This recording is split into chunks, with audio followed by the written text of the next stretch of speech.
Boa tarde para você que acompanha a Gazeta do Povo. Começou mais um Entre Linhas nesta terça-feira. Sempre uma alegria receber cada um de vocês.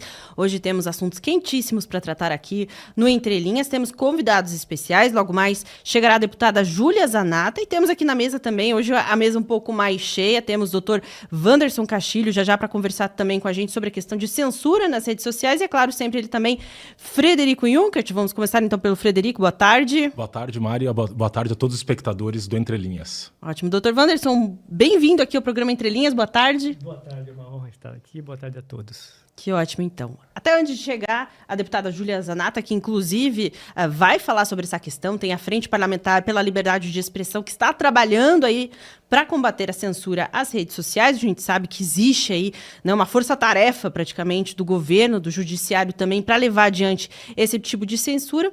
E é por isso que a gente traz aqui também esse assunto. Gostaria de ouvir, né, do doutor também, como o senhor tem observado, o senhor que atua hoje nos Estados Unidos, está aqui de passagem pelo Brasil, né, como o senhor tem visto esse fenômeno, né, de ameaça mesmo à liberdade de expressão no Brasil, ainda mais o senhor que está acostumado com a primeira emenda americana, né, que garante a liberdade de expressão irrestrita.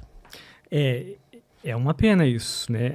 A internet, ela realmente veio para que você se expresse, e não só para a sua comunidade ali, mas para todo mundo. Quando a gente está vendo esse tipo de coisa tentando ser implementada, nada mais que um grande controle, isso todos nós vamos perder. E aí, ao invés de nós evoluirmos com a tecnologia, nós vamos aí acabar sendo regredidos. Ótimo. Frederico, é um assunto que a gente trabalha aqui com frequência, né? A gente sabe também como existem nomes brasileiros que estão nos Estados Unidos alertando sobre esses absurdos, como, por exemplo, o caso do Eduardo Bolsonaro, que inclusive está na mira aí do PT, né? O PT quer porque quer aí levar adiante algum processo contra Eduardo Bolsonaro, exatamente por conta desse trabalho que ele tem feito nos Estados Unidos de alertar sobre o que tem acontecido aqui no país. Pois é, Maria, a gente vê que o deputado licenciado Eduardo Bolsonaro, que de fato se dirigiu para os Estados Unidos para denunciar muitas das situações que têm ocorrido dentro do Brasil de violação à liberdade de expressão no país. E ele está ali no exercício da sua função de deputado. Isso é importante que se diga, pois o objetivo prático desse inquérito que o Paulo Gonet requereu que o ministro Alexandre de Moraes instaure contra o deputado Eduardo Bolsonaro visa, na verdade, cerceá-lo na sua atividade parlamentar. A gente sabe que a função do Poder Legislativo, uma das principais, é justamente a fiscalização sobre os demais poderes, no caso, o Poder Executivo e o Judiciário. O que ele está fazendo na sua atribuição é levar ao conhecimento da comunidade internacional situações graves ocorridas no Brasil, em que o Supremo Tribunal Federal, que tem lá no seu artigo 102 a função de ser o guardião da Constituição, tem sido, infelizmente, um dos maiores agressões do rol no artigo 5º ali dos direitos individuais, dentre eles o direito à liberdade de expressão, e sob a desculpa de que ele atacaria a soberania nacional. Isso é importante que se diga, só vou dar um exemplo para os senhores.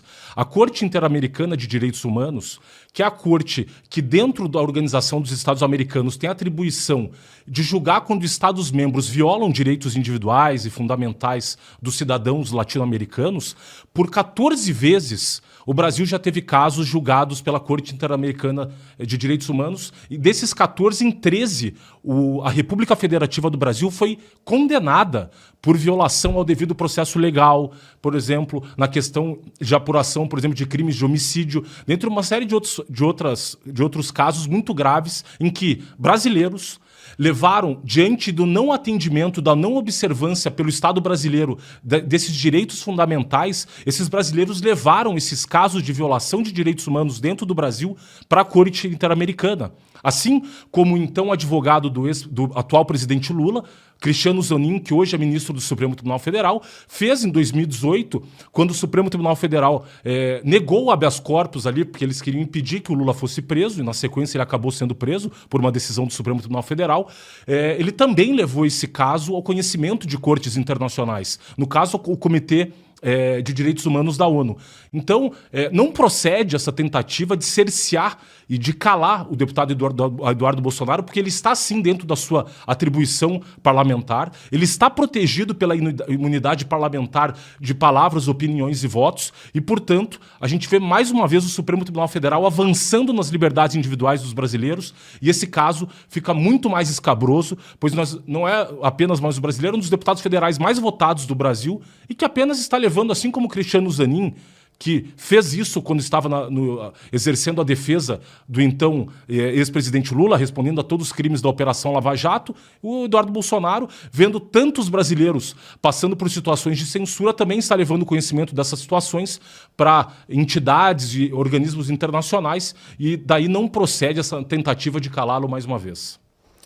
Ótimo, Frederico. Gostaria de ouvir também do Dr. Wanderson a questão que a gente discutiu aqui, que é uma fala da primeira-dama Janja, né, inclusive na China, depois em entrevista aqui repetindo que ela acha que deve haver alguma regulação mais firme no Brasil em relação às redes sociais, né? Ela diz aí que as redes são favoráveis à extrema-direita, que a gente sabe muito bem pelos dados e pelas pessoas que acabam caindo em shadow ban, acabam sendo censuradas, não tem nada a ver com isso, né? Muito pelo contrário. E ela fala que, inclusive, um exemplo seria a China, onde muitas pessoas são presas pelo que publicam nas redes sociais ou por tentar usar algumas plataformas de redes sociais. Ela traz isso, eu não sei qual que é o problema da gente discutir sobre isso no Brasil. É claro que isso é um problema, né? A censura, a exemplo da China, é um absurdo querer importar isso aqui para o Brasil. E aí muita gente argumenta, não, mas precisa regular, não é terra de ninguém. Aí é que está, já existe legislação para crimes que acontecem na internet, né, doutor? Sem dúvida. Eu não sou advogado, mas eu trabalho com advogados diariamente. E tudo hoje que você faz, qualquer tipo de crime na internet, existe já uma previsão. E saiba que os crimes que são cometidos no meio digital são 10 vezes mais fáceis de serem identificados do que o crime físico. Ou seja, não tem quem irá fazer algum tipo de crime que não possa ser identificado. Acontece que nós estamos com tantos crimes hoje que o Estado não consegue atendê-los. Agora, usar a tecnologia para calar as pessoas com seu interesse político, aí fica difícil.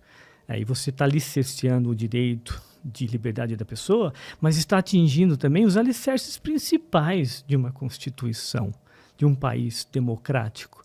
Se fala tanto de democracia e vem me usar dessa forma, o que o deputado Bolsonaro está fazendo, e o STF acabou de processá-lo, é a comprovação. Quando ele processa, ele está realmente assinando embaixo do que a ação que o deputado teve que correr lá. Porque se tivesse realmente uma democracia ou fosse uma justiça correta, ele não precisaria recorrer fora, e sim aqui dentro. Então, acabou sendo, no meu ponto de vista, essa atitude do STF, assinou embaixo que realmente eu é que estou mandando aqui, não importa a Constituição. Exatamente. Inclusive, a gente conversou sobre isso na sexta-feira passada com o advogado Martin De Luca, que defende Donald Trump, as empresas de Donald Trump nos Estados Unidos, ele que processou Alexandre de Moraes, inclusive, e a gente questionou sobre isso, né?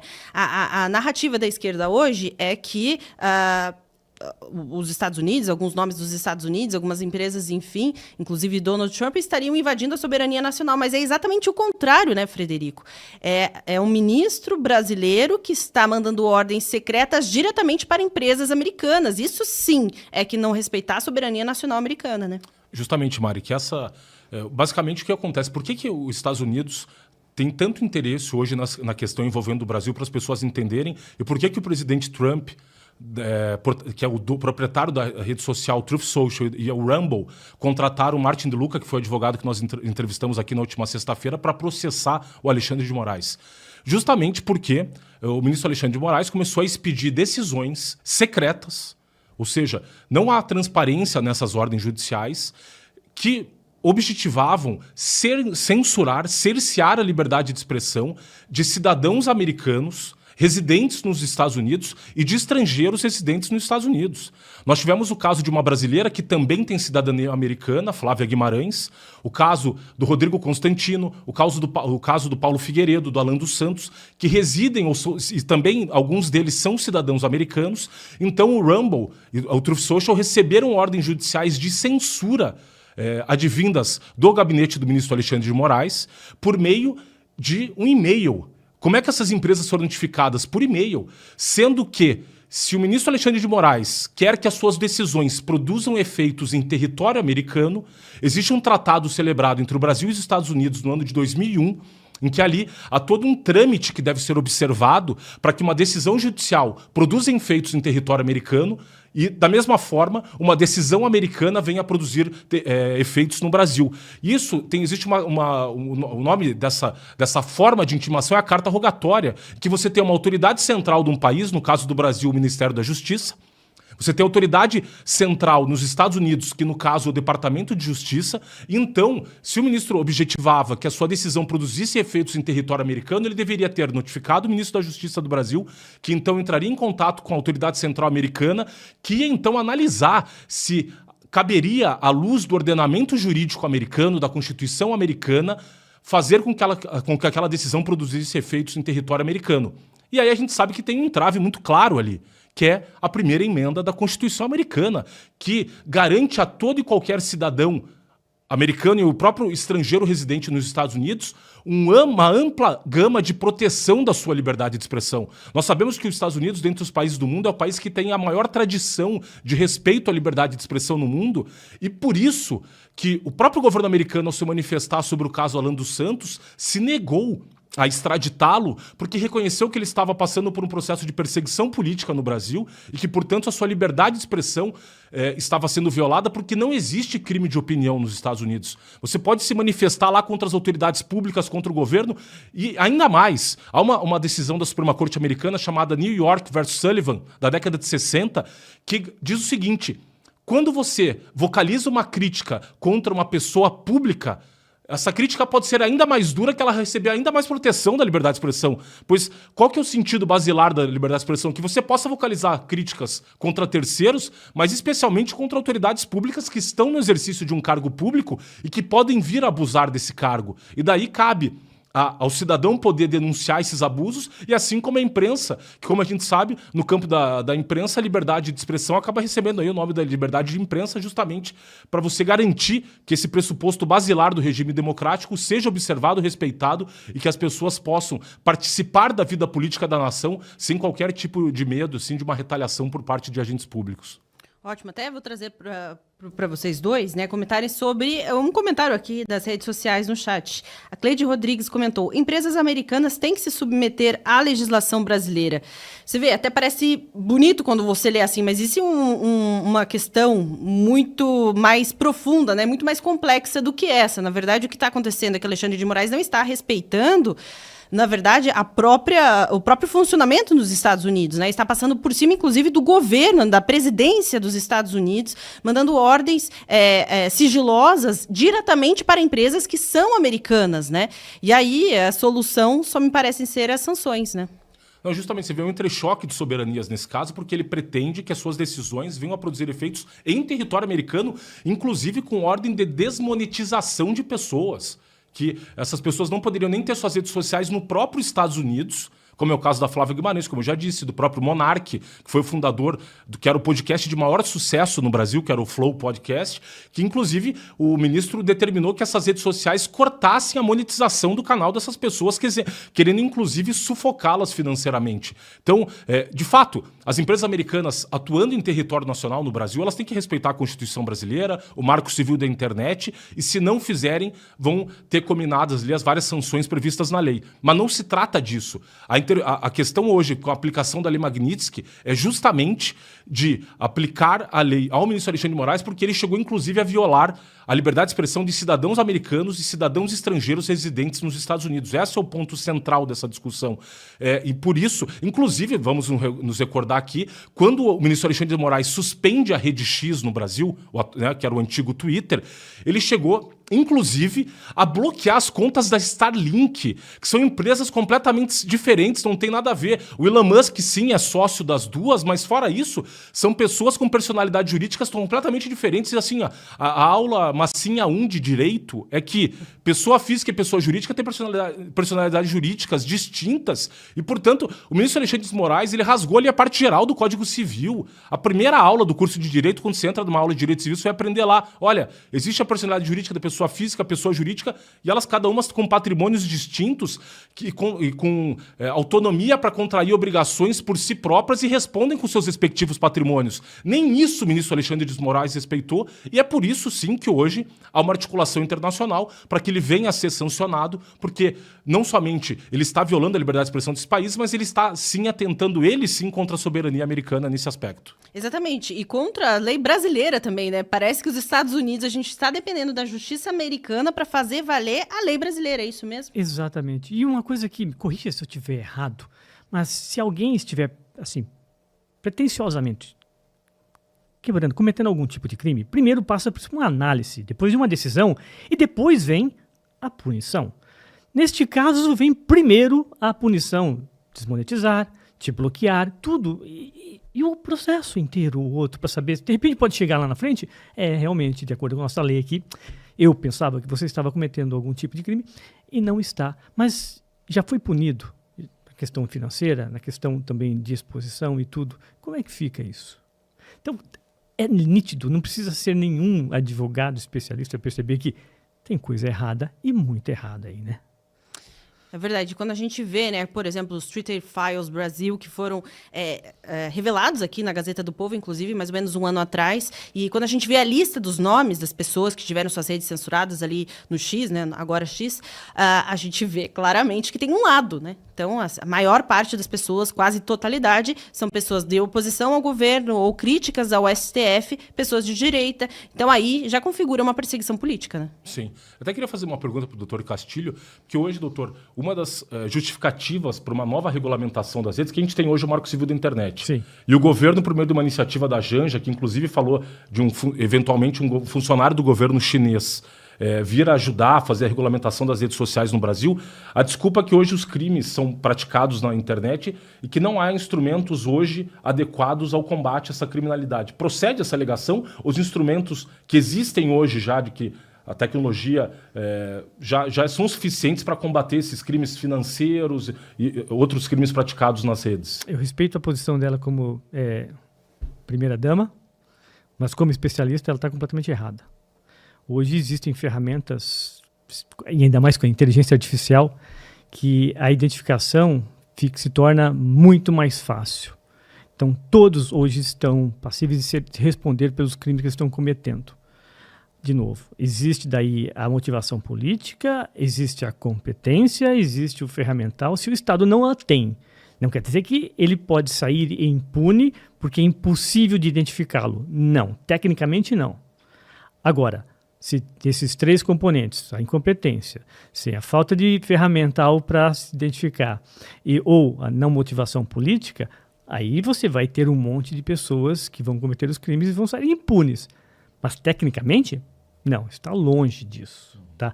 E aí eu coloco uma coisa a mais tecnicamente. A partir do momento que for colocado, né, essas restrições da liberdade de expressão no país, vai acontecer como acontece hoje dentro da própria China. A China você não pode acessar o Facebook que nós acessamos. Você não pode acessar o TikTok que nós acessamos. Eles acessam totalmente diferente. Porém, se usar VPN, eles acessam. E tem um monte de chineses que usam, sabendo que podem ser presos e ficar até muito tempo, morrer dentro da cadeia. Mas assim o fazem.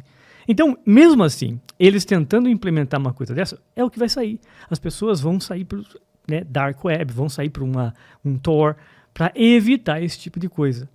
Sendo que nós sabemos que não vai evitar. Mas o interesse é assim, a partir do momento que eu quero pegar aquela pessoa, aí vai ficar mais fácil. Essa lei vai ser excelente para eu pegar os meus oponentes. E, doutor, eu sei que quando teve a decisão do ministro Alexandre de Moraes para suspender o X no Brasil, ele inclusive proibiu que se usasse o VPN. E eu vi uma grande crítica por parte de especialistas, porque parece que o VPN é usado também para proteção de empresas, né? O senhor poderia nos explicar um pouco sobre essa questão? Tá, a VPN, na verdade, é um túnel criptografado que você passa pelo mesmo caminho que os outros. Então, quando existe o bloqueio, existe uma leitura de um software falando, isso daqui está passando o X naquela época. Então, eu vou bloquear. Acontece que quando passa por VPN com criptografia, este programa não consegue entender esses pacotes. Ele não sabe o que está passando ali dentro. E ele pode estar passando realmente uma conexão via X, que era proibido naquela época, mas também uma conexão bancária, que estou fazendo um pagamento que é criptografado. Ou um jornalista trocando informações, ou qualquer coisas que tenha a necessidade de uma criptografia. E aí, este software, até hoje, porque se fosse possível quebraria, então não teria privacidade na criptografia, ele não consegue detectar. Por isso que não pode-se bloquear qualquer uso de criptografia, porque você não sabe o que você está bloqueando. Perfeito. Ótimo. Inclusive, alguns argumentos que a gente vê nas redes sociais, que eu acho que é importante a gente discutir aqui, né, e mostrar, de certa forma, a verdade. Tem gente que diz assim, liberdade de expressão não é a mesma coisa que liberdade de ofender, mas aí é que está. Se você se sentir ofendido, você pode processar alguém, né? Você tem o recurso todo, Exato. Perfeito. Muitas vezes eu sou contratado para identificar esses tipos de agressões. Eu mesmo sofri ofensas na minha própria rede, a quais eu decidi ir atrás, identificar, e a pessoa foi processada e responde por isso. E tem todo o processo. Eu não consegui puni-lo antes disso, né? Antes da decisão do juiz dizendo realmente ele cometeu, o outro não.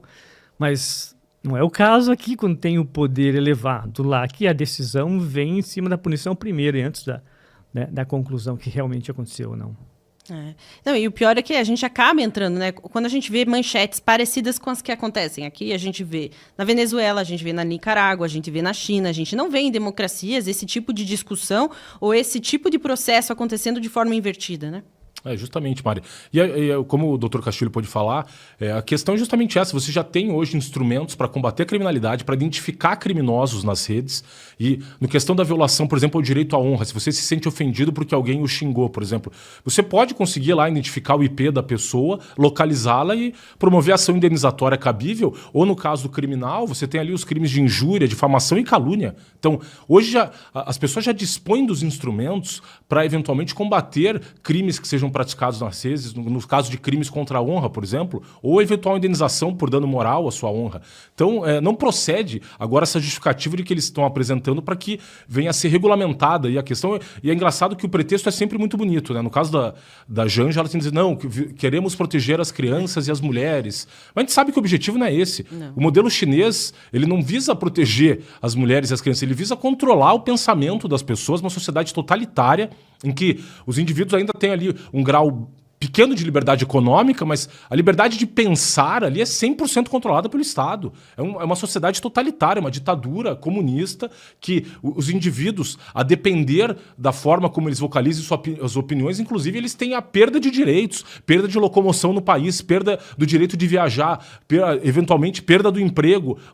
Essas pessoas são sufocadas um sistema de crédito social. Então, o modelo chinês tem que ficar claro para a sociedade brasileira que o modelo que a senhora Janja busca implantar no Brasil, obviamente com a ajuda do presidente Lula, e hoje, por exemplo, a própria Advocacia Geral da União, que fez um pedido ao Supremo Tribunal Federal, que venha, por meio de um pedido de urgência, já estabelecer essa regulamentação que eles buscam ali, onde se discute hoje numa ação no STF a questão da constitucionalidade do artigo 19 do Marco Civil da Internet, que diz muito claramente que só cabe a remoção de um conteúdo no Brasil hoje mediante ordem judicial e de um conteúdo específico. Você não pode pura e simplesmente bloquear o perfil de uma pessoa por completo, porque obviamente aí você vai incidir numa proibição constitucional que é a proibição da censura. Se você proíbe que um indivíduo mantenha um perfil em rede social, você proíbe que ele possa se manifestar no principal hoje na Ágora, né? na antiga praça que os gregos exerciam sua liberdade de expressão, nas ágoras, lá, que eram as praças públicas na Grécia Antiga. Hoje a praça moderna é a internet. De nada adianta você dizer que um cidadão tem direito à liberdade de expressão. Hoje, vá aqui em Curitiba, na Boca Maldita, falar o que você pensa sobre política e você ser impedido, por exemplo, de ter um canal no YouTube, de ter uma rede no Facebook, no X. Então, Então, obviamente, eles objetivam impedir que a sociedade possa se manifestar. Até lembrando aqui de um livro que é muito bom, do historiador Niall Ferguson, que chama A Praça e a Torre, em que em outros momentos do mundo em que você tem momentos em que há umas elites que controlam o poder e que ele usa a figura da torre, porque essas elites estão no alto da torre observando o povo lá embaixo. E momentos em que surgem tecnologias disruptivas que balançam essa hierarquia do poder, no caso, quando surge a prensa, que possibilitou, por exemplo, que o Lutero viesse a questionar a Igreja Católica e disseminasse suas ideias por meio da impressão de livros. E isso gerou um conflito ali de poder na época final da Idade Média, começo da Idade Moderna, em que a praça ganhou voz e você teve relações horizontais na sociedade. A internet pode ser comparada com esse momento. Você tinha ali os grandes veículos de comunicação tradicional que controlavam a sociedade e que funcionavam como editores da sociedade, inclusive como o ministro Dias Toffoli falou que hoje o Supremo Tribunal Federal é o editor do Brasil, é o editor do país, e a internet, de fato, foi disruptiva nesse sentido, porque ela possibilitou que todo cidadão ganhasse voz. E criou essa concorrência com os grandes veículos de comunicação e que colocou em xeque ali os poderosos de ocasião. E por isso você vê agora essa tentativa de regulamentar as redes sociais, que correspondeu também à tentativa de controle de publicação de livros naquele momento, quando surge a prensa, em que as ideias começaram a circular com extrema velocidade na sociedade, e agora o que se busca novamente é calar a população para voltar a esse cenário pré-surgimento das redes sociais, principalmente, em que as pessoas possam vocalizar suas ideias, até porque a internet, na sua origem, ela é um experimento libertário. Você pega todas as pessoas que estão por trás do desenvolvimento da World Wide Web, essa rede, né, o cyberespaço, elas têm justamente uma proposição, não, porque as ideias circulam, os seres humanos podem desenvolver suas personalidades, criar novas tecnologias, desenvolver as sociedades, e daí, por exemplo, porque o Elon Musk, que é um visionário do mercado de tecnologia no mundo, estivesse tão preocupado com a censura do presidente Trump lá em 2021, quando ele foi censurado pelo Twitter, porque ele sabe que sociedades que têm a liberdade de expressão garantida são sociedades que podem evoluir e se desenvolver, pois o ser humano pode desenvolver a plenitude das suas potencialidades, né, trocando ideias, aprendendo com o próximo, como a gente está fazendo aqui nesse momento, discutindo, aprimorando e tendo acesso a outras visões de mundo, e as sociedades evoluem assim. Diferente de sociedades que se fecham e que buscam cercear e perseguir seus cidadãos, e a gente sabe que o final nunca é bom, né, para quem quer que seja. Mas é uma coisa interessante, e eu acho que nós três vamos concordar, a internet também não está dessa forma assim, maravilhosa. Eu concordo que existe um monte de manipulações, eu concordo que existe, de cada 10 vídeos, hoje, estatisticamente falando, 8 são manipulados. Então, eu concordo de um monte de coisas que a internet, ela está, de uma certa forma, envenenando a nossa sociedade. Não tenho dúvida nisso. Eu vejo aqui, no meu ponto de vista, o problema é você alicerciar o direito do outro. Né? O controle para que você não fale é uma coisa que eu não concordo. Agora, nós termos uma forma de identificar quem é que fica soltando fake news e responder por isso, eu concordo plenamente, como um especialista. Porque, realmente, a fake news muitas vezes pode dar muito problema, seja para uma empresa, seja para uma pessoa física. Eu participei de um caso de uma jornalista que teve as suas fotos, ela, no começo de 2008, divulgada, íntimas e tudo, e nós participamos da construção da lei Marinha da Penha virtual, que é a Rose Leonel. E que hoje, você disseminar imagens de mulheres nuas, isso é crime, o que antes não tinha. Houve evolução na nossa lei. Agora, de novo, esse controle que está sendo feito não é para não ter mais fake news, a manipulação. Não é para isso. As pessoas podem usar, olha, precisamos, mas não é o que está objetivando este controle.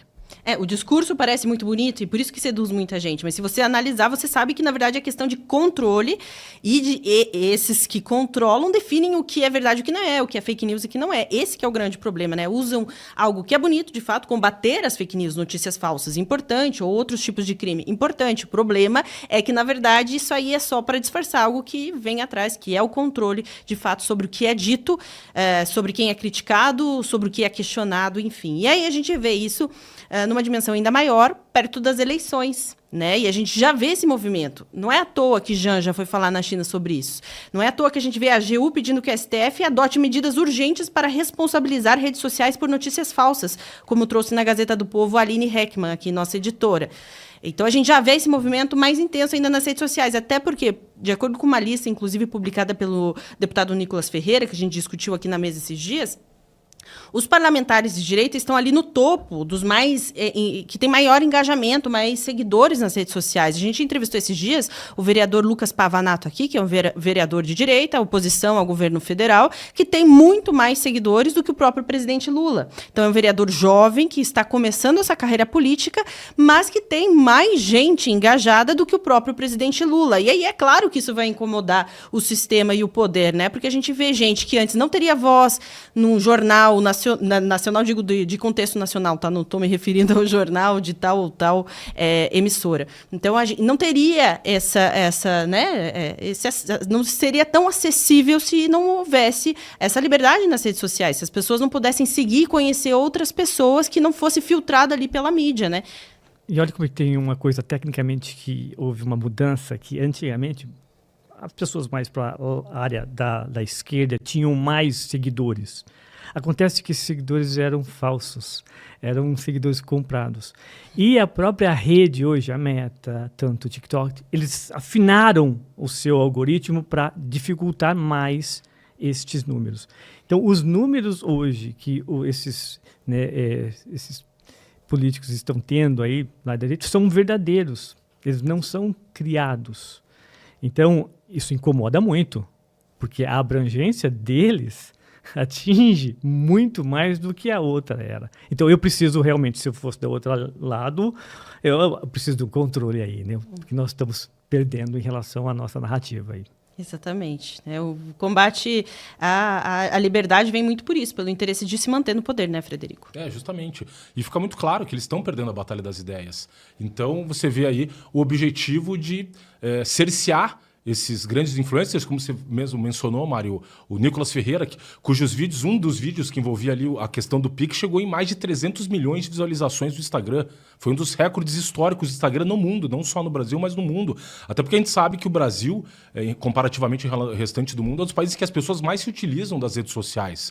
Então, o impacto dessa circulação de informações é óbvio. Tivemos agora o vídeo do Nicolas referente ao projeto da lei de anistia também. Outra questão do escândalo do INSS, em que houve ali, obviamente, que manchou a reputação do governo em relação a essas denúncias aí de roubo de 9 milhões de brasileiros teriam sido atingidos, chegando a quase 7 bilhões de reais de aposentados e pensionistas que tiveram seu dinheiro roubado ali por entidades ligadas ao governo federal e com a aquiescência ali do INSS, que nada estava fazendo para apurar as várias denúncias, milhões de denúncias que já haviam sido formuladas por cidadãos lesados no país inteiro e que buscavam ali a restituição dos valores indevidamente descontados. Então você vê claramente que, uma vez percebendo que eles estão perdendo essa batalha pelas ideias, num campo em que ainda, bem ou mal, prevalece ali a liberdade de expressão nas redes sociais, eles estão perdendo essa batalha e querem partir para essa solução de calar as pessoas por meio da regulamentação e fazendo o apelo a esses falsos pretextos,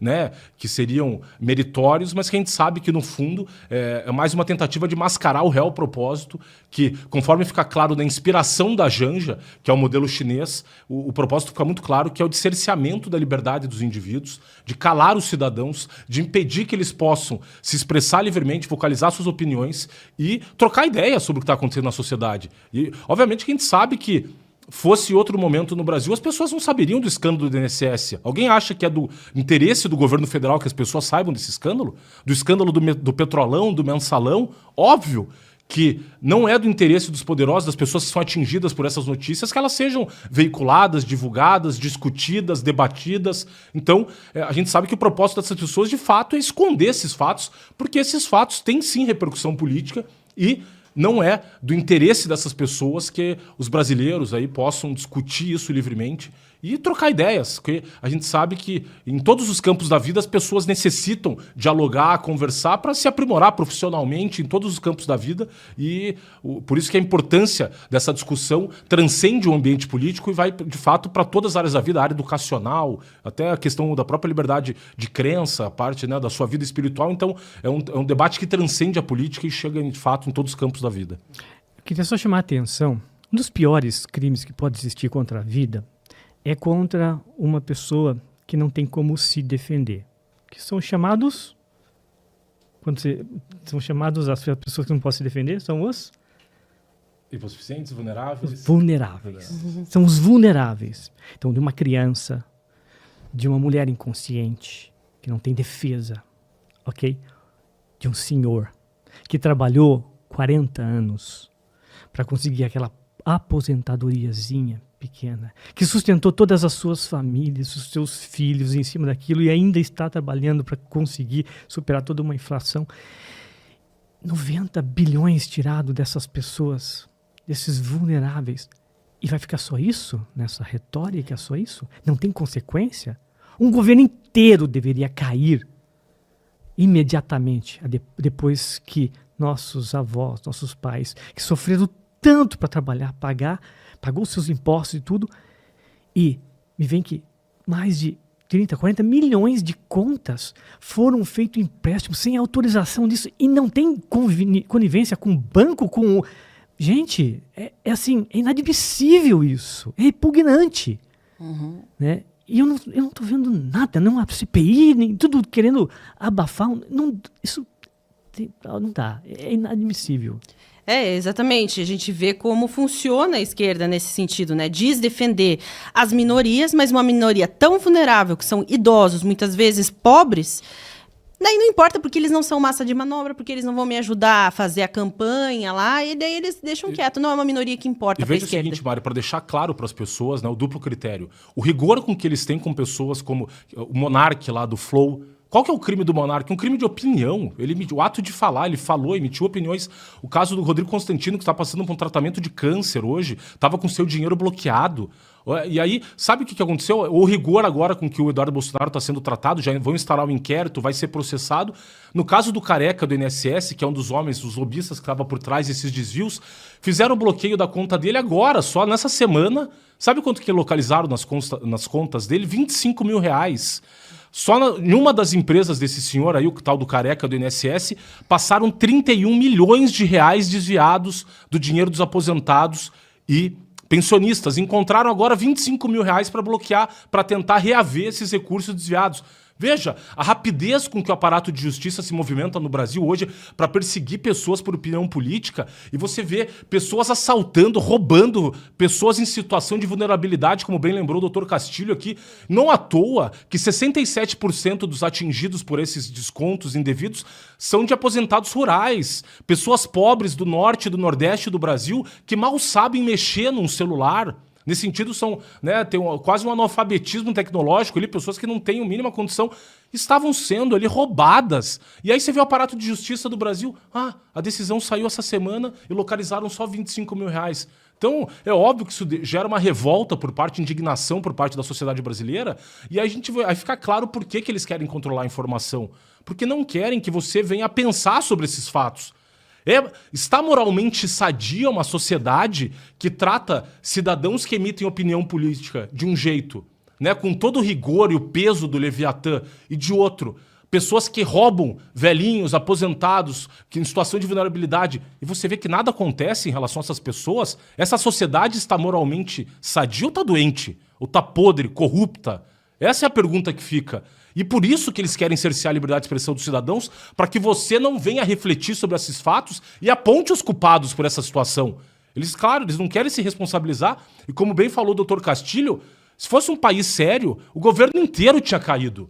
O ministro da Previdência sabia dos fatos, o seu secretário executivo, que virou o atual ministro da Previdência, sabia dos fatos.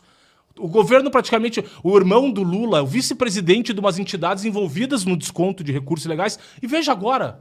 Agora, sabe o que aconteceu? O filho do Lewandowski vai ganhar dinheiro, honorários advocatícios, advogando por uma dessas entidades que roubou o dinheiro. Eles querem ganhar dos dois lados. né? Roubando dinheiro dos aposentados e depois atuando para defender os corruptos. Esse é o Brasil de hoje, infelizmente, que gera revolta e por isso que eles querem controlar a informação no Brasil. Ótimo, Frederico. A gente já volta a discutir mais aqui na mesa. Agora eu vou dar boa tarde para a deputada Júlia Zanatta, que está aqui conosco. Boa tarde, deputada. Seja bem-vinda mais uma vez aqui ao programa Entre Linhas da Gazeta do Povo. Conta pra gente, né? A gente sabe que tem a Frente pela Liberdade de Expressão, trabalhando exatamente por esses assuntos que a gente está trazendo aqui, contra a censura, o que está sendo feito por essa frente. Boa tarde para a senhora.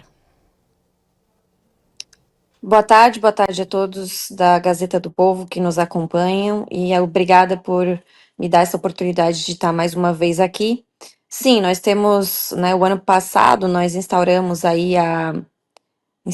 na verdade, a Frente Parlamentar da Liberdade de Expressão para a gente monitorar o que está acontecendo no Brasil, né? Afinal de contas, nós estamos sendo monitorados e querem nos censurar a todo momento. É o foco número 1 desse governo hoje. E esse governo atua em consórcio junto com o Supremo Tribunal Federal, né? Uma jogadinha, uma dobradinha ali, muito bem sucedida para eles e muito mal sucedida para nós, né? Os, os cidadãos brasileiros que querem falar, que querem opinar, que sabem o que está acontecendo. E esse governo, Lula, eu tenho dito, ele não se sustenta sem censura, porque é um governo que se baseia na mentira, se baseia em falsas promessas, né? É um governo que Lula entrou prometendo transparência. O que que ele fez? Aumentou o sigilo de documentos, falou em como é que é? Gastos no cartão corporativo, aumentou e colocou sigilo ainda maior. Então, esse governo só se sustenta com a mentira. Só que agora eles estão dando uma cartada final, né, no ano anterior à eleição. O que está prestes a acontecer? Está prestes a acontecer aquilo que a gente sempre falou e que consideravam teoria da conspiração. Mas os sinais foram dados. Gleisi Hoffmann, presidente do PT, viaja à China e sempre fala que quer se aproximar do modelo chinês. Agora, a Janja e o Lula vão para a China e pedem ajuda do Xi Jinping para regulamentar as redes sociais, né? Entre aspas, que a gente chama de censura. E ontem a AGU, né, fez um pedido lá liminar para o Supremo Tribunal Federal que o que vai acontecer na prática é o governo decidindo o que você pode falar, o que a Gazeta do Povo pode falar, o que a deputada Júlia Zanatta pode falar, ou o que um cidadão qualquer pode falar. Na prática, é isso que vai acontecer. Está prestes, né, o governo Lula a instalar de fato a censura sobre as redes sociais. Não é sobre as redes sociais, é sobre o que se vai falar e quem vai falar, porque alguns estão livres para falar os mais absurdos, né, as maiores mentiras, e que é gente que está do lado dele. Exemplo, um blogueiro que tem um canal no YouTube com milhões de inscritos, chamado Thiago Resiste, que, se você assistir, ele larga fake news todo dia, mas esse não tem inquérito contra ele. Tem a foto do porquê. Por que não tem inquérito contra ele? Porque ele é protegido do sistema. Tem foto dele abraçado com Lula. Tem reportagem na Veja dizendo que o governo investe em influencers como ele. Então, é isso que está prestes a acontecer no Brasil. E talvez daqui uns dias, e principalmente o ano que vem, que é ano de eleição, a gente não possa estar aqui no canal da Gazeta se comunicando e expondo tudo isso. Deputada, a gente sabe que hoje parece que o ministro da Justiça, Ricardo Lewandowski, declarou que vai apresentar aí um projeto de lei para o Congresso Nacional regulamentando as redes sociais. E eles estão querendo reduzir o objeto desse projeto, falando questão sobre a violência contra crianças e mulheres. Existe aí o clima no Congresso hoje para esse projeto de lei avançar? Eles estão tentando criar uma narrativa que é para proteger as crianças. Agora eu pergunto, onde é que estavam essas pessoas quando... Eu vou provar agora para vocês e para quem está nos ouvindo que é mentira, é uma mentirada, mais uma mentira. Dessa vez muito baixa essa mentira, porque o que acontece? Onde estavam essas pessoas quando o senhor presidente Luiz Inácio Lula da Silva vetou, só um pouquinho, deixa eu tirar minha bebê aqui do meu colo. Onde estavam essas pessoas quando o senhor Luiz Inácio Lula da Silva ele vetou a parte mais importante do Cadastro Nacional de Pedófilos que nós aprovamos lá na Câmara dos Deputados? Onde estava quando ele vetou? Então, eles querem proteger as crianças, as mesmas pessoas que querem passar aborto a qualquer custo, que são a favor da liberação das drogas, querem dizer agora que querem regulamentar as redes sociais para proteger as crianças. Pelo amor de Deus, acordem. E pior, tem até gente de direita caindo nessa narrativa, né? Porque não entendem. Essa ideia, sabe, de censurar as redes sociais para proteger as crianças é como dizer assim, ó, vamos fechar essa praça aqui. Vamos fechar essa praça para que ninguém mais possa conversar aqui nessa praça, ou para que as crianças não possam brincar aqui nessa praça, né? Eles querem evitar que novas ideias surjam, que as pessoas possam se informar, que as pessoas tenham um local para sair fora da caixa daquele mundo como que era antigamente a política, gente? Poucos coronéis mandavam na política e esses coronéis dominavam a imprensa. Dominavam a imprensa. Então a informação ela era somente a informação oficial por meio das rádios, que muitas vezes a concessão era de políticos, né? Até hoje, né? Muitos políticos são donos de meios de comunicação, de jornais, das TVs. Então eles era muito mais fácil controlar tudo isso. Hoje, cada cidadão que tem na sua rede social uma voz é uma coisa incontrolável, certo? Então, é realmente preocupante o que está acontecendo. Respondendo a sua pergunta, não há clima no Congresso Nacional para passar esse projeto. Agora, claro, eles estão, mais uma vez, com um discurso bonitinho, dizendo que é para proteger as crianças, e talvez tenha alguns paspalhos que caiam nessa narrativa. Mas nós vamos trabalhar para que isso não aconteça. Lembrando a vocês que nós já recusamos esse tema quando conseguimos barrar o PL 2630, que eles não colocaram em pauta. Por quê? Porque não teriam votos suficientes para aprovar. Então, o Lira, na época, acabou não pautando. Eu preferia até que tivesse pautado para que a gente tivesse enterrado de uma vez, porque naquele momento nós tínhamos votos para que não passasse, porque o projeto 2630, que é o PL da censura, fosse recusado, né? Eles iam perder esse debate. Então, mais uma vez, o ministro Lewandowski vai mandar aí um texto que ainda não se tem conhecimento do teor, é um texto ainda secreto, e vão tentar enfiar a goela abaixo lá na Câmara dos Deputados, né, no Congresso Nacional, na Câmara e no Senado, mas nós vamos fazer de tudo para barrar. Deputada, além das redes sociais, né, que a gente vê a população já sendo censurada previamente, muitas vezes, né, a gente vê também os senhores parlamentares, não só nas redes sociais, mas até mesmo na tribuna, né, não tendo mais a imunidade parlamentar respeitada. Como a senhora tem analisado tudo isso, tendo tantos colegas, inclusive a senhora, não tendo, de fato, essa imunidade parlamentar que é de direito dos senhores? É muito ruim você ir para um debate quando de um lado pode tudo e de outro não pode nada. Você tem que pisar em ovos, você tem que cuidar com as palavras, e é isso que os deputados de direita, e digo até de centro-direita, né? Porque isso tem gente do centro que acha que não vai ser atingido, mas já estão sendo, e vai piorar. Então, você vai para um debate e o outro lado tem imunidade parlamentar. E, Júlia, mas isso é só discurso de vocês. Não, isso acontece, inclusive, na prática, e eu posso provar. Eu tenho processos que eu movi, por exemplo, contra a Gleisi Hoffmann. E eu perdi o processo. Por quê? Porque ela alegou imunidade parlamentar. Enquanto você pega outros processos, por exemplo, do Nicolas, ele perde porque o juiz diz que a imunidade parlamentar ela não serve para agressão. Aí você pega, o que a Gleisi falou de mim? Ela foi pro Twitter falar que eu era nazista, que a minha tiara era nazista. Então, assim, alguns estão livres para usar a imunidade parlamentar para agredir, e outros não. E eu quero dizer aqui, eu, nesse caso, processei a Gleisi porque eu sabia que eu ia perder. Mas eu queria ter o ponto. Qual é o ponto? É justamente esse.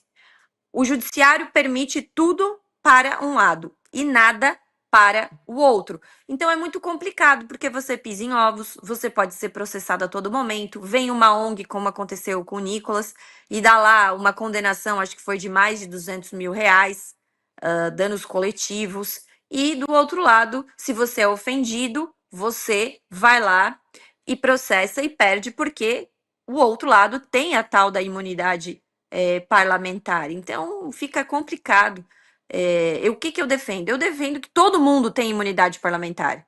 Eu não me importo de ser xingada desde que valha para mim e desde que valha para o outro. Agora, o que nós estamos enfrentando aqui é algo que não tem uma igualdade de armas, vamos dizer assim. O cara tá com uma .50 virada para mim e eu tô ali com uma funda. Você sabe o que é funda? Antigamente tinha funda. Eu tô com uma funda, ou então vou ter que sair no soco nessa briga com um cara de .50, fica complicado.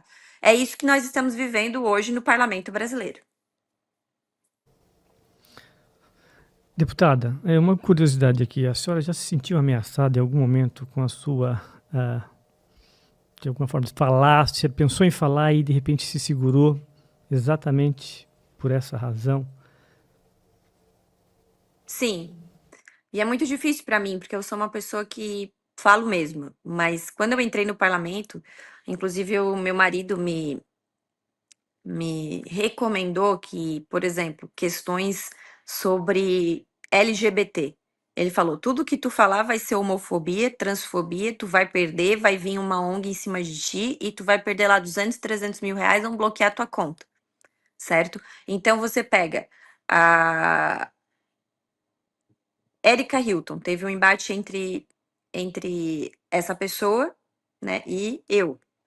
E o que ela falou? Ela me chamou de feia, disse que o meu cabelo não estava hidratado. Realmente eu não tenho tempo para hidratar meu cabelo, porque eu trabalho, tenho 2 filhas, diferente, né, de quem proferiu essas palavras para mim, que é uma das que mais tem falta na Câmara dos Deputados. E pensa que está no São Paulo Fashion Week, né? Ela não pensa na Câmara dos Deputados, pensa que está no São Paulo Fashion Week. Então, o que acontece? Imagina se eu tivesse levantado e falado para ela do cabelo dela, que não é cabelo, é peruca. Imagina se eu tivesse levantado e falado, sei lá, de qualquer coisa relacionada a ela. Vocês acham que ela ia me processar, porque ela faz isso com frequência, né? Ela ia me processar e vocês acham que eu ia perder ou ia ganhar? Eu tenho certeza do resultado. E se eu ganhasse, como eu já ganhei em alguns processos, recentemente eu ganhei um processo contra o DCM, Diário do Centro do Mundo. Num juizado especial, gente. Eles fizeram uma reclamação constitucional para o Supremo Tribunal Federal, sério, de um processo de um juizado especial. Eles fizeram uma reclamação constitucional, foi sorteado naquele sorteio bem democrático do Supremo Tribunal Federal, que uma vez o UOL pediu acesso para ver como aconteciam esses sorteios, e eles recusaram, não quiseram dizer como que são feitos esses sorteios. Então caiu na mão de quem? Do Alexandre de Moraes. O que o Alexandre de Moraes fez? Cassou a minha vitória no juizado especial. E sabe qual foi a lição de moral que ele deu na petição ali? Dizendo que eu queria censurar a imprensa. Imagina, eu sou a censuradora e ele é o defensor da liberdade de expressão. Então, é isso. Não existe justiça, não existe aquele, vamos pregar a igualdade. Olha, o judiciário está muito desigual. Tudo para eles e nada para nós. Eu sou a favor da liberdade de expressão plena. Agora, por que eu processo? Inclusive, a Brage já fez notinha contra mim. Por que eu processo? Porque se eles me demandam toda hora e eu não posso falar nada e eles querem me calar, eu sou obrigada a usar as mesmas armas que eles, mesmo que eu perca processos. Eu não vou deixar de fazer as demandas judiciais quando sou ofendida, caluniada, injuriada. E sim, eu já me senti ameaçada muitas vezes dentro do parlamento, porque a gente sabe que eles têm a proteção do sistema. E nós não temos, tudo pode virar abolição democrática, abolição do Estado Democrático de Direito, enfim, tentativa de golpe, crime contra a democracia, ou crime contra a saúde pública, desinformação, fake news, que mais? Quais são mais os amuletos que eles usam para perseguir seus adversários? Que virou mantra, E transfobia, homofobia, racismo, machismo, até de machismo capaz de me acusarem. Tudo agora é incitação, né? Para Alexandre de deputada, Moraes, todo mundo incita ao golpe, incita alguma coisa. Inclusive, aproveitar, deputado, esse seu comentário sobre a questão da abolição violenta do Estado Democrático de Direito, porque ontem o Procurador-Geral da República, Paulo Gonet, requereu ao ministro Alexandre de Moraes a instauração de inquérito criminal para apurar ali a suposta prática desse crime pelo Eduardo Bolsonaro, pelo simples fato de que ele está hoje nos Estados Unidos e dentre as pautas que ele está tratando lá, a eventual aplicação da Lei Magnitsky ao ministro Alexandre de Moraes e a outros agentes públicos brasileiros envolvidos aí na violação à liberdade de expressão e de outros dos cidadãos brasileiros. Como é que a senhora vê aí a instauração desse inquérito e os reflexos disso que também o deputado Lindenberg Farias, ele inclusive foi designado nessa petição e na decisão do Alexandre de Moraes como para auxiliar as investigações contra o Eduardo Bolsonaro. O Procurador-Geral da República pediu que ele forneça todos os dados e provas que ele tiver contra o Eduardo Bolsonaro e ele declarou, Lindenberg Farias, que ele apresentará um pedido de cassação contra o Eduardo Bolsonaro na Câmara dos Deputados. Como é que a senhora vê aí tanto a questão desse inquérito instaurado contra o Eduardo Bolsonaro e esse pedido de cassação do deputado na Câmara dos Deputados?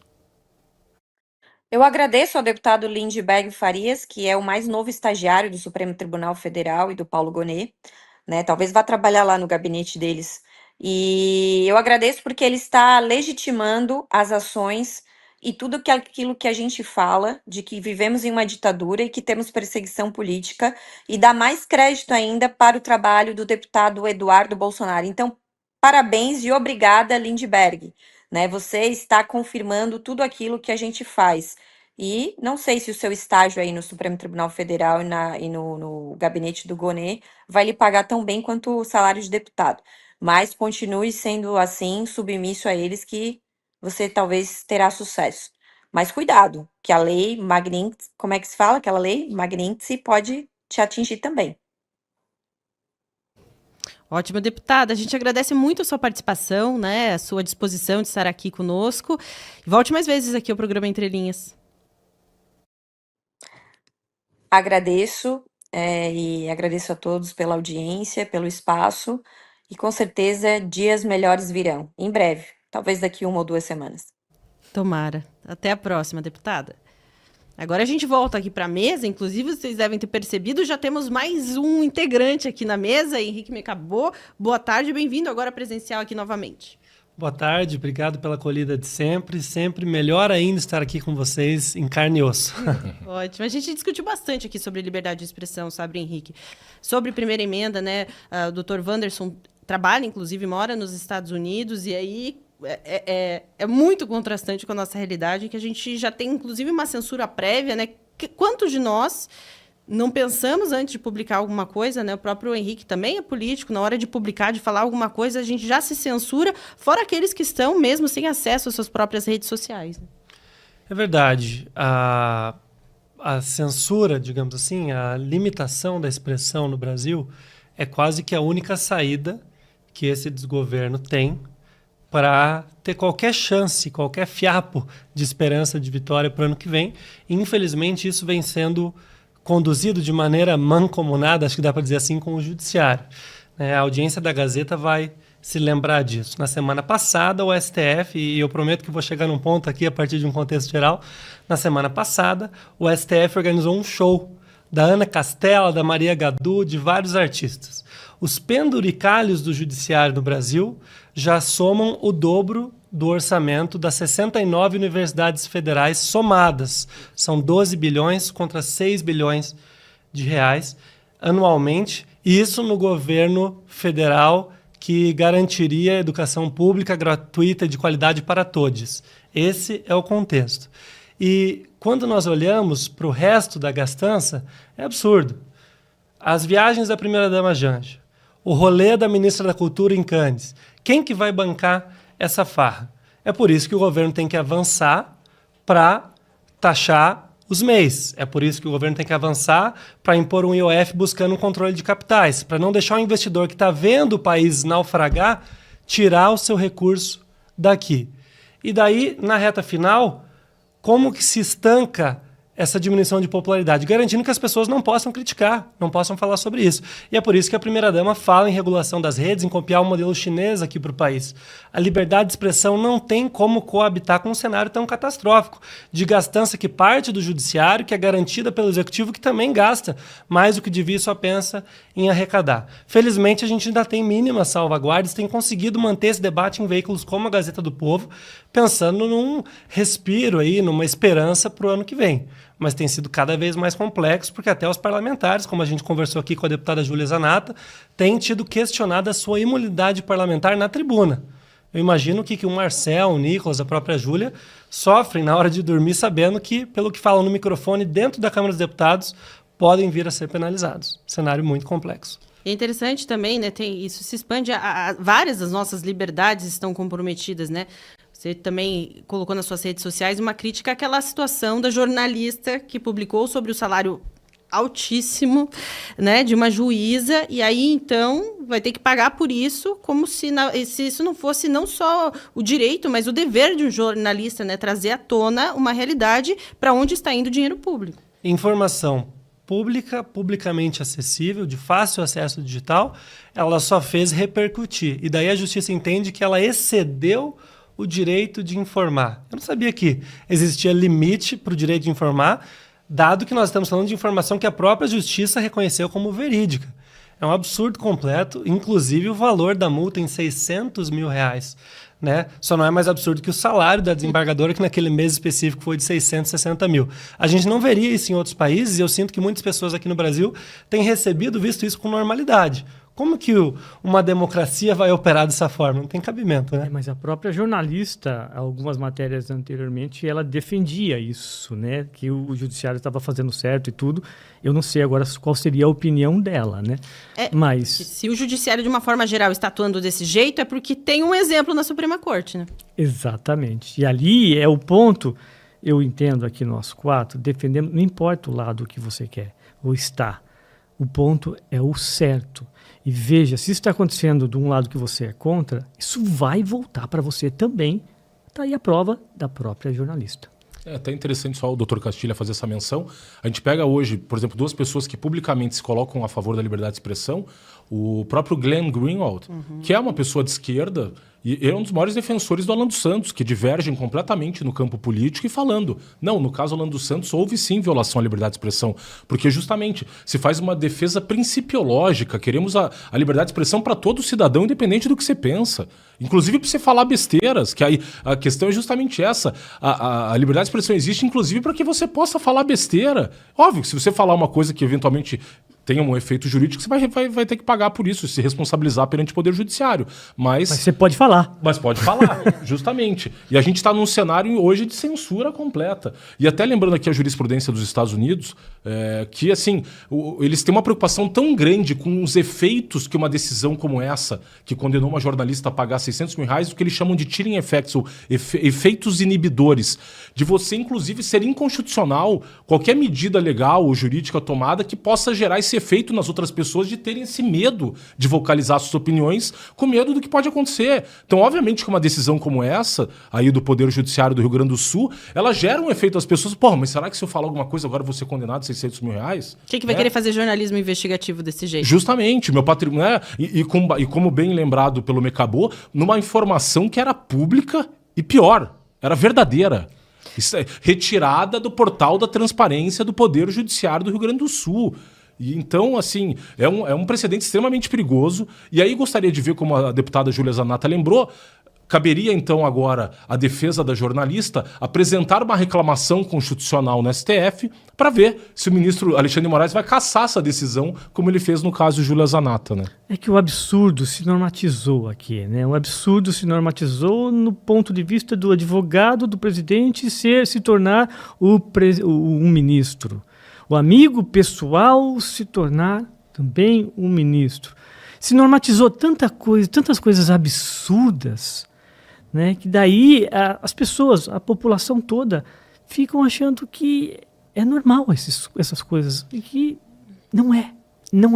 E ainda tem gente defendendo, né, o que é muito triste, na verdade. Ou gente dizendo assim, anistia boa é a anistia quando me interessava. Censura boa é a que me interessa, né? A ditadura boa é a minha. Isso que às vezes ainda me impressiona e me choca. Não sei por que esperava qualquer razoabilidade da esquerda, depois de tudo que vivemos recentemente no Brasil, mas nós temos parlamentares que abertamente fazem uso desse discurso de maneira escancarada. Que quando a regra está em desfavor do adversário, eu gosto dessa regra. Mas não aceitam a mesma regra sendo usada contra eles mesmos. Veja a hipocrisia, por exemplo, num outro tema, para além da liberdade de expressão, do Glauber Braga. De quantos parlamentares ele próprio e seu partido pediram cassação por comportamentos em meio digital, por tweets, por falas na tribuna da Câmara. E daí, depois de agredir alguém, expulsar pontapés do Congresso, ele não aceita o resultado, faz a greve de fome, dá o show dele.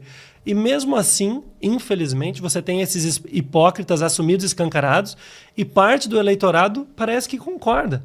Não escolhe o que é certo ou errado, o que é bom ou ruim, baseado em princípios, em valores, em regras morais que sejam minimamente condizentes, consoantes entre elas. Escolhe baseado em que nome está na capa do processo, em quem é o ator que está usando uma ou outra regra distorcida a favor daquele ou desse, enfim. Isso é muito preocupante, porque parece que tem uma parcela significativa do eleitorado que de fato não entende o que a gente está vivendo no Brasil. Exatamente. E a parte da discordância, ela é extremamente importante. Eu estava conversando com um amigo meu, Eivo, nós estávamos conversando, olha, a parte de discordância é importante, não é? E tinha um outro que estava do lado do amigo meu, eu falei, você não acha? Ele depende. Eu falei, exatamente. Viu? Você acabou de provar a minha tese. E é isso é interessante, deixar você falar as besteiras que for. Você está me agredindo? Coloque então de acordo com as leis, com as regras e vamos ser analisados. Mas não da forma como está agora. É o próprio Gustavo Maltache, em Contra Toda a Censura, ele fala, né, sobre como, inclusive, num contexto, por exemplo, do nazismo, né, é importante você ouvir quem traz aquele discurso de ódio para você detectar onde está e para você poder contornar, para você poder resolver. Se você não tiver a liberdade, você nem vai saber que os caras estão fazendo alguma coisa sobre isso. Então, até nos contextos mais complexos, a liberdade de expressão é fundamental. Justamente, Mário, até lembrando uma decisão do outro juiz da Suprema Corte americana, que ele diz assim, em relação às informações serem tornadas públicas, que a luz do sol é o melhor desinfetante. E lembrando aqui o doutor Castilho falando justamente, o Santo Agostinho tem uma frase que é, para mim, um mote de vida, que é: prefiro os que me criticam porque me corrigem aos que me elogiam porque me corrompem. Então, é a base de você poder melhorar enquanto sociedade, enquanto indivíduo, você escutar a crítica do outro, refletir, ver se cabe, se é procedente e tentar melhorar enquanto indivíduo, enquanto sociedade, enquanto grupo. E a tentativa de calar o outro é justamente de impedir que a sociedade possa evoluir nesse aspecto. Né? E uma coisa muito importante, não importa o lado que você está, nós estamos no mesmo barco, tá? Pode, neste momento, estar sendo benéfico para você, mas não vai ser. Prova está aí da nossa amiga jornalista. Exatamente, e o próprio STF não esteve sempre desse lado aí, né? Justamente. Até queria pedir para o Vitor se ele pudesse compartilhar aquela imagem que os nossos amigos, Vitor, que ali mostra esse Media Matters, nada mais do que uma ONG de extrema esquerda americana que estava vendo o impacto dos influenciadores americanos em termos de audiência nos Estados Unidos. Esses nomes de vermelho são os maiores influenciadores americanos. Joe Rogan, que é o maior podcast dos Estados Unidos, tem uma audiência ali de quase 40 milhões de pessoas por semana. Russell Brand, Jordan Peterson, Charles Kirk, e tem uma série de outros, e você vê o Ben Shapiro, e você vê ali claramente que nessa batalha de ideias, até no próprio Estados Unidos, você tem uma preponderância ali de pessoas mais à direita do espectro político, conservadores, liberais, etc. E aí, esses de azul, os principais nomes de influenciadores mais ligados à esquerda. Obrigado, Vitor. Então você vê claramente aí que a gente vê que eles têm perdido essa batalha das ideias, seja no Brasil, nos Estados Unidos, com essa estatística até do Nicolas, outros influenciadores, e uma tentativa de se utilizar do poder estatal para cercear as pessoas, porque de fato, em vez de eles tentarem buscar e fazer melhores produtos, então, se quer combater, faça então um programa melhor do que o do seu concorrente, né? Como diz, para má informação, mais informação. Então, busque levar e concorrer nesse livre mercado de ideias e não cercear o outro achando que assim as suas ideias vão prevalecer na sociedade, né? Essa farra, né, que tem sido conduzida com dinheiro público pelo judiciário, pelo executivo, inclusive no caso do INSS, onde dinheiro público de cada um de nós vai ser usado para ressarcir quem foi lesado. Essa farra só se sustenta se a população não puder criticar. Esse cada vez mais é o governo do trabalhe muito, cale a boca e pague a conta. É isso. A conta é de todos nós, mesmo dos que não entendem o cenário que nós estamos vivendo. Verdade. Desse contexto todo aí a gente vai voltar a discutir, daqui a pouco vem o Victor Lucchesi, especificamente sobre a questão do Eduardo Bolsonaro, né, que a gente vê todo um histórico aí, né, ele indo para os Estados Unidos, e agora a gente vendo de fato a própria base governista na Câmara querendo, né, processá-lo, enfim, e aí a gente vê que ele tinha muito motivo para estar lá, né, e aí, como bem disse o Dr. Wanderson também, estão assinando embaixo que existe um grande problema ali. Com certeza, Mari. Até juridicamente eu não vi tanta gente discutindo isso, mas foram imputados 3 crimes ao Eduardo Bolsonaro. O primeiro, um artigo ali, segundo parágrafo 1º da Lei de Organizações Criminosas, que diz o seguinte: promover, constituir, financiar ou integrar pessoalmente ou por interposta pessoa organização criminosa. E aí o parágrafo 1º, que é o crime imputado a ele, que nas mesmas penas incorre quem impede ou de qualquer forma embaraça a investigação de infração penal que envolva organização criminosa. Que basicamente eles dizem que ele estaria tentando interferir no julgamento do presidente Bolsonaro e dos demais acusados por essa tentativa, né, suposta tentativa de golpe de Estado no Brasil. Ocorre que esse artigo não pode se aplicar porque investigação em direito é um termo técnico que diz respeito à fase pré-processual. Então é o trabalho desenvolvido pela polícia e pelo Ministério Público para apurar um crime. Quando o processo já iniciou o seu trâmite, nós estamos tratando não de uma investigação, mas de uma instrução processual penal. Então, esse artigo não se aplica ao caso do Eduardo Bolsonaro, segundo a própria acusação que o Procurador-Geral da República faz contra ele, de que ele estaria tentando interferir na investigação. A investigação já se encerrou. Ela se encerrou a partir do momento em que o senhor Paulo Gonet ingressou com a denúncia contra os acusados. Então, esse artigo ele não se aplica. Inclusive, tem um julgamento em que foi questionada a constitucionalidade desse artigo, voto do ministro Alexandre de Moraes, que ele diz o seguinte: como o legislador fez o uso do termo investigação, é de fácil compreensão que o dispositivo não se aplica ao processo judicial, sob a pena de analogia em malam partem. O âmbito de aplicação do referido dispositivo cinge-se apenas e tão somente ao inquérito policial e a qualquer outro procedimento investigatório criminal, desde que referente à infração penal que abrange a organização criminosa. E os outros demais crimes imputados contra ele é o de usar de violência ou grave ameaça para tentar interferir num curso do processo, a coação no processo, e também a tentativa ali de abolição violenta do Estado Democrático de Direito, que também são termos técnicos. Violência é uma coação física, quando você constrange alguém fisicamente a praticar um ato contra a vontade daquela pessoa, cerceando a sua liberdade. E aí, no caso, não tem violência. Qual que é a violência que ele praticou? Nenhuma, zero. Ele está lá vocalizando suas opiniões, denunciando abusos, exercendo sua imunidade material parlamentar de opiniões, palavras e votos. E, ainda mais, a grave ameaça. A ameaça também é uma intimidação de alguém em que você promete praticar um mal injusto e grave contra uma pessoa. Qual o mal que ele está falando que ele ia praticar contra Alexandre de Moraes ou contra quem quer que seja? Ele só está denunciando os abusos ocorridos no Brasil. E outra, ele não está tentando abolir o Estado Democrático de Direito do Brasil. Pelo contrário, ele está tentando restaurar o Estado Democrático de Direito do Brasil diante do desrespeito cotidiano recorrente das autoridades judiciais face aos direitos constitucionais do artigo 5º da Constituição. Então, fazer uma análise dos 3 tipos penais que são imputados ao Eduardo Bolsonaro, nenhum deles há fundamento jurídico, fático, para que essa investigação continue, pois aqui, como eu deixei bem claro, não se aplica nenhum desses dispositivos, desses tipos penais ao Eduardo Bolsonaro. O que eu faço uma analogia muito simples, assim seria, né? O cara vem falar, vocês não estão deixando eu falar, não tá certo isso daqui. E os caras não ouvem. Então eu vou sair e vou reclamar lá. E quando eu tô reclamando lá, eles param de falar aí, não fala nada não. Ou seja, quando ele tá processando o Eduardo, ele realmente está assinando embaixo que o Eduardo está certo, porque aqui ele não tem chance e ele não quer deixar nem você reclamar lá fora que você tem o direito. Então, quando tem essa ação, para mim, o STF, todo mundo está assinando embaixo que o cara está certo, porque ele não consegue fazer isso aqui. E nisso a gente entra algo que eu sempre questiono, eu questionei inclusive o advogado do Donald Trump que esteve conosco, é que a gente está dependendo muito da justiça americana para ver justiça acontecendo aqui, né, Henrique? Isso é complexo porque a gente não deveria precisar de qualquer força externa para fazer o processo, enfim, jurídico, democrático, de maneira geral, imperar no país, senão pelos nossos próprios meios, né? Mas cada vez mais, felizmente, eu diria, poderes externos estão percebendo que aqui no Brasil as pessoas são julgadas pelo nome na capa do processo e não pela matéria fática, pelo que existe escrito na legislação. O que vale, inclusive, segundo o Supremo mais recentemente, é a Constituição interpretada pelos iluminados ministros e não a Constituição escrita, não a letra da lei. Nesse cenário, infelizmente, nós temos que torcer para que a mobilização, por exemplo, do Eduardo Bolsonaro lá fora dê certo, para que os vínculos que o Marcel Van Hatten tem com os próprios Estados Unidos, com a Holanda, atraiam diplomatas de lá, políticos de lá, para olharem para o nosso país e levarem algumas matérias à Corte Internacional.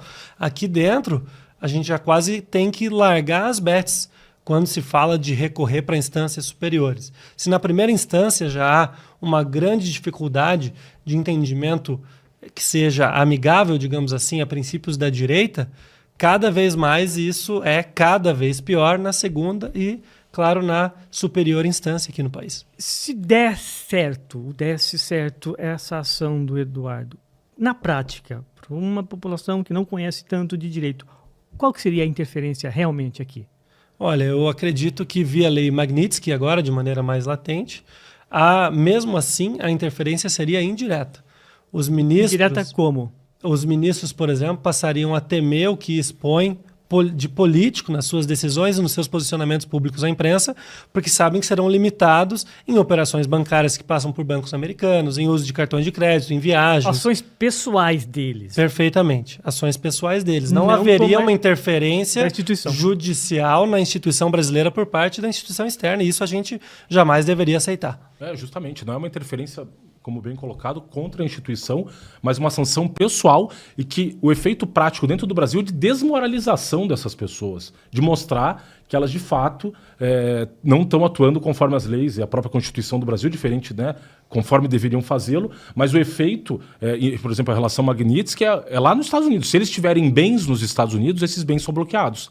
Se eles tiverem contas... Cartões de crédito, não pode usar de empresas americanas. E aí essa ordem se dirige às empresas americanas dizendo, olha, não negocie qualquer tipo de transação financeira, comercial com essas pessoas, senão você vai sofrer uma sanção aqui dentro dos Estados Unidos. As empresas americanas, no caso, no que eles chamam de sanções secundárias. Então, o efeito prático, assim, dentro do Brasil, gera algum efeito essa decisão? O efeito moral, de desmoralizar essas pessoas e mostrar, escancarar para o mundo de que eles têm agido violando liberdades, né, os direitos fundamentais dos brasileiros. Mas, em termos de interferência na soberania das instituições jurídicas do Brasil, não. Diferente, por exemplo, do caso em que o Brasil, recentemente, há 3 semanas, concedeu asilo político para a ex-primeira-dama do Peru envolvida no âmbito da Operação Lava Jato. Quer dizer, 2 pesos e 2 medidas, aí não é uma interferência? Ou no caso em que o Alexandre de Moraes, diante da negativa de extradição do Oswaldo Eustáquio na Espanha, ele simplesmente vai lá e dá um alvará de soltura para um traficante búlgaro, confesso, cujo o governo espanhol também estava pedindo a extradição desse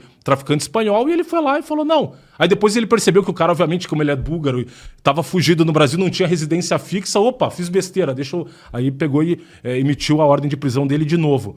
Então você vê esses 2 pesos e 2 medidas, mas em relação à lei Magnitsky, especificamente, o efeito interno aqui é só de desmoralização dos ministros e escancarar isso para o resto do mundo de que eles estão violando esses direitos fundamentais no Brasil. E só para entender, então, a conclusão nós estamos na mão desses 11 elementos, porque institucionalmente eles ainda vão ficar no cargo, eles sofreriam isso daí, é claro, é chato e tudo, provavelmente vão voltar atrás se der certo, eu tenho certeza, porque quando mexe no bolso ninguém gosta, né?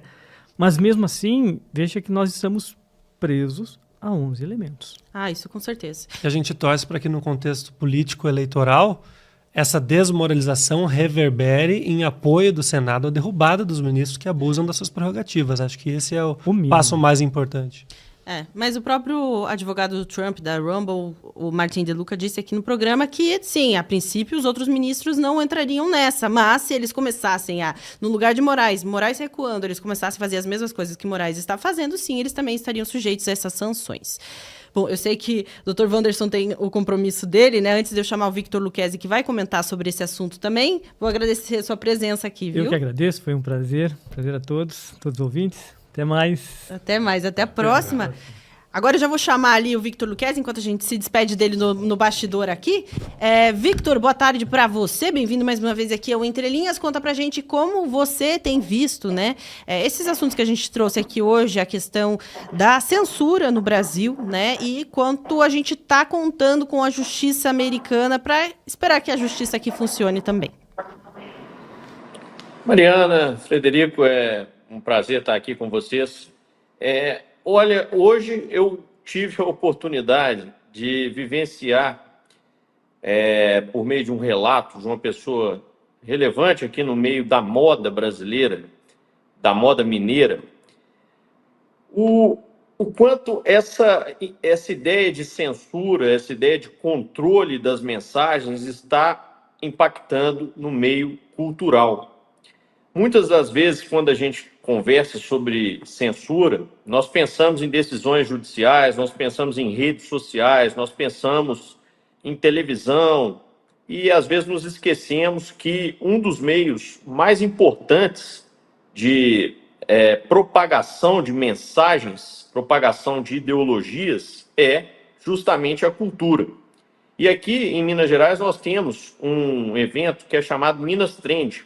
É um evento que aborda ali diversas visões diferentes de estilistas, pessoas ligadas ao meio da moda.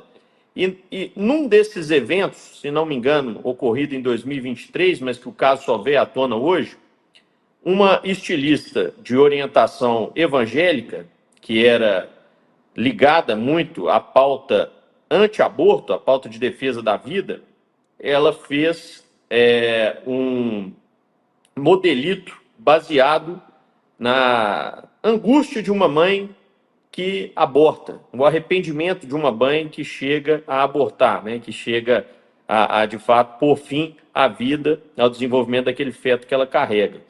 Esse viés, que é extremamente distinto, oposto, por que não dizer, do viés daqueles que patrocinam a cultura no nosso Brasil, nós sabemos que é um meio muito permeado pela esquerda, ele foi censurado, né? Essa pessoa não pôde exibir, não pôde desfilar com o seu modelito, porque ele era determinante para uma propaganda anti-aborto.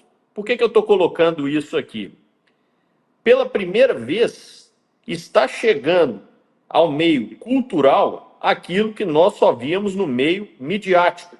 As pessoas estão perdendo a vergonha de censurar. As pessoas estão começando a acreditar que porque juízes, desembargadores, ministros, o tempo todo caçam o direito das pessoas de falarem o que elas pensam, elas próprias, como organizadoras de eventos, como donas de radiodifusão, como apresentadoras de telejornais, de jornais impressos, né, escritores de jornais impressos, elas também podem censurar.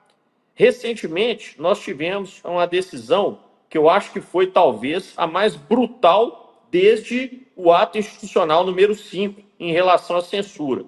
O Brasil não via algo tão assintoso quanto isso desde os anos 70. Uma magistrada foi exposta em rede social por conta do super salário que ela recebia. E qual que foi a decisão dos seus pares, seus colegas? Que esse que a expôs, ainda que estivesse falando a verdade, ainda que não tivesse inventado nada, e isso é dito nitidamente na decisão judicial, que os fatos ali não eram inverídicos, mas que foram propagados de modo a causar um constrangimento nessa pessoa, que por acaso é juíza. Por acaso mesmo, porque é uma cidadã como qualquer outra, e assim deveria ser tratada diante dos nossos preceitos constitucionais. Esse que a expôs foi condenado não a 50 mil reais, como são condenados aqueles que causam acidentes que fazem com que a pessoa perca um membro, uma mão, um pé, um braço, uma perna. Não foi 50 mil reais. Também, essa pessoa não foi condenada a uma indenização de R$100 mil, como são condenados aqueles que causam a morte de alguém por imperícia, por imprudência. Não foram R$100 mil. Essa pessoa que veiculou algo verídico, reconhecidamente verdadeiro, uma informação pública, que pelo princípio da publicidade deve estar ao alcance de todos os cidadãos brasileiros, simplesmente por trazer à tona um fato que é notório, que é público, que é direito do cidadão, essa pessoa foi condenada a indenizar a juíza exposta em R$600 mil. É inacreditável o que está acontecendo no Brasil em relação à censura. Aqueles que protestam, que agem, que falam algo que diverge do que o status quo, do que o establishment deseja, precisam arcar com consequências que estão muito acima do critério de razoabilidade. É uma tristeza o que está acontecendo no Brasil, é revoltante. Infelizmente, nós estamos vendo escorrer pelos nossos dedos a liberdade de expressão. É verdade, Victor. Muito obrigada pela sua análise e sua participação. Até a próxima.